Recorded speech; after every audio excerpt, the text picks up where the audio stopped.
রাতের অন্ধকারে ভোট নেওয়ার কোনো সুযোগ নেই। যে 2018 সালে নির্বাচন নিয়ে যে নির্যাতন করা হয়েছিল এখানে শফিক চেয়ারম্যান সহ আরো যাদেরকে বাড়িঘর ভেঙে দেওয়া হয়েছিল, অসংখ্য মামলা দেওয়া হয়েছিল এবং তারা অনেক নির্যাতন ভোগ করেছে। আমি তাদের প্রতি সহানুভূতি জানাই এবং আমি এই যে বিনা কারণে তারা নির্যাতন ভোগ করেছে এইটার আমি প্রতিবাদ জানাই এবং এটা সুষ্ঠু বিভাগীয় তদন্ত করে এটা যাতে পুনরায় আবার বিচারের খাতায় আসে এটা আমি দাবি জানাই সরকারকে। আমি এখানে আসলে আমার স্মরণ হয় ম্যাজিস্ট্রেট ফজল করিম সাহেবকে।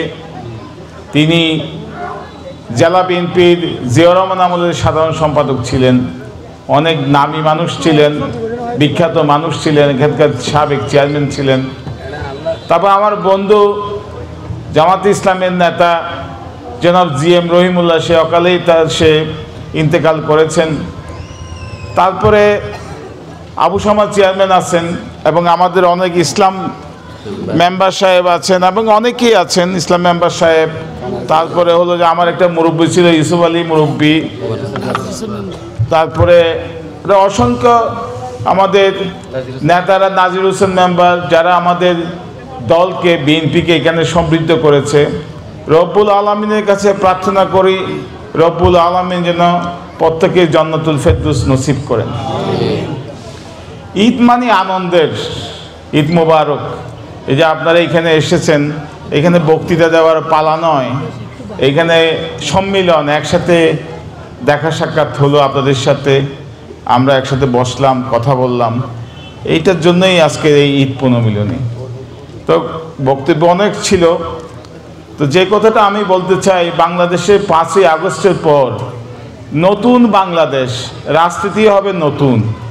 আগে সে মানুষকে গীবত করা, মানুষের সমালোচনা করা, মানুষকে নির্যাতন করা, মানুষকে মিথ্যা মামলা দেওয়া, এই সমস্ত রাজনীতি বোধহয় বাংলাদেশে শেষ হয়ে গেছে। এখন সকলেই মিলেমিশে থাকতে হবে, অতীতে যা হয়েছে হয়েছে এগুলা ভুলে যেতে হবে এবং যারা দোষী তাদের বিচার হতে হবে, অবশ্যই তাদের বিচার হতে হবে। কিন্তু আপনারা নতুনভাবে মানুষের দীর্ঘশ্বাসের কারণ হবেন না। মানুষ যাতে আপনাদেরকে ভালোবাসে, সামনের নির্বাচনে মানুষের আস্থা নিয়ে, গরিব মানুষের আস্থা নিয়ে, গরিব মানুষের ভোট নিয়েই নির্বাচিত হইতে হবে। এইখানে রাতের অন্ধকারে ভোট নেওয়ার কোনো সুযোগ নেই। রাতের অন্ধকারে দিনে মানুষকে নির্যাতন করে আমি পার্টি করি, আমি যা বলবো এলাকায় তা হবে, আমি যা বলবো তাই হবে, এরকম রাজনীতি শেষ হয়ে গেছে, এখন হবেই না। আর একটা কথা বলে, আপনারা সংস্কার নির্বাচন না, আমি বলি এই যে সারা বাংলাদেশে কিছু সংস্কার কথা বলতেছে, আমরা নির্বাচনের কথা বলতেছি। যারা সংস্কারের কথা বলতেছে তারাও কিন্তু আমাদের আগে ক্যান্ডিডেট ঘোষণা দিয়ে দিচ্ছে, পোস্টারও ছাপিয়ে ফেলতেছে। সংস্কার তো একটা চলমান প্রক্রিয়া।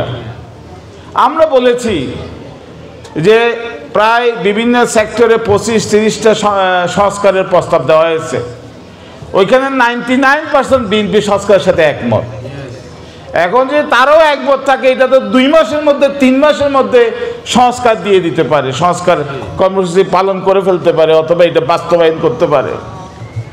এইটার জন্য তো দীর্ঘস্থায়ী সময় নষ্ট করার দরকার নেই।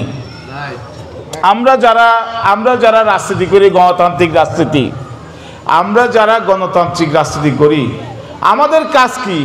মানুষের কাছে ভোট চাওয়া।